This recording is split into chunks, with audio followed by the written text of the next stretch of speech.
আসসালামু আলাইকুম এভরিওয়ান, সবাই কেমন আছেন? আশা করি সবাই অনেক ভালো আছেন। আমি বেশি ভালো নেই, কয়েকদিন হলো ঠান্ডা জ্বর, গলার ভয়েসটাও কেমন যেন হয়ে গেছে। আজকে আমি তৈরি করব ডিমের পুর ভরা বেগুন ভাজি। কিভাবে তৈরি করেছি সেই পুরো রেসিপিটা আমি আপনাদের সাথে শেয়ার করব। তার জন্য প্রথমে আমি একটি মাঝারি সাইজের বেগুন নিয়ে নিয়েছি। বেগুনটা আমি খুব ভালো করে ধুয়ে নিয়েছি। ধুয়ে নেওয়ার পরে বেগুনটা গোল গোল করে কেটে নিব। কেটে নেওয়া হয়ে গেলে এর ভেতরের অংশটা আমি এভাবে বের করে নিব কেটে। এভাবে করে সবগুলো বেগুনের ভেতরের অংশটা আমি বের করে নিব। সবগুলো বের করে নেওয়া হয়ে গেলে এখন ভেতরের অংশটা আমি কুচি কুচি করে কেটে নিব। এভাবে করে কেটে নিলে বেগুন ভাজিটা তাড়াতাড়ি সিদ্ধ হয়ে যাবে। এভাবে করে সবগুলো আমি একসাথে কেটে নিব। আমার কেটে নেওয়া হয়ে গেছে। এবার বেগুনের এই অংশগুলো আমি হলুদ, লবণ ও মরিচ দিয়ে মাখিয়ে নিব। নর্মালি আমরা বেগুন ভাজাই যেভাবে মাখিয়ে নিই ঠিক ওইভাবেই মাখিয়ে নিব। এভাবে করে সবগুলো বেগুন আমি হাত দিয়ে খুব ভালোভাবে মাখিয়ে নিব। এই তো আমার মাখানো হয়ে গেছে। এখন বেগুনের ভেতরের অংশ যেটা আমি কুচি করে কেটে রেখেছিলাম তার মধ্যে আমি পেঁয়াজ কুচি, মরিচ কুচি, হলুদ ও লবণ ও একটা ডিম ভেঙে দিয়ে দিলাম।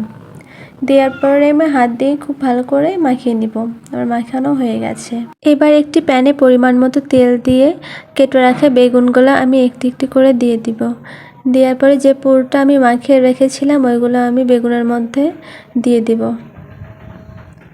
সবগুলো বেগুনের মধ্যে দিয়ে দিব। সবগুলোতে দেয়া হয়ে গেলে এখন আমি এটা সিদ্ধ হওয়ার জন্য ঢাকনা দিয়ে ঢেকে দিব। এভাবে করে আমি 5 মিনিট রেখে দিব। 5 মিনিট পর ঢাকনা খুলে এখন আমি একটা একটা করে উল্টে দিব। ভালোভাবে সবগুলো আমি উল্টে দিব একটা একটা করে। দেখতে পাচ্ছি আমি এ পাশটা ভাজা হয়ে গেছে। এখন এভাবে করে কিছু সময় এ পাশটা ভেজে নিব। এখন আমি আবার ঢাকনা দিয়ে ঢেকে দিব ভালোভাবে সিদ্ধ হওয়ার জন্য। এভাবে 5 মিনিট রেখে আবার ঢাকনা খুলে এই পাশে আমি উল্টে দিব। ভালোভাবে এ পাশে উল্টে দিয়ে ভেজে নিব কিছু সময়। এভাবে করে চুলার উপর আর 5 মিনিট রাখলেই আমার ভাজিটা হয়ে যাবে।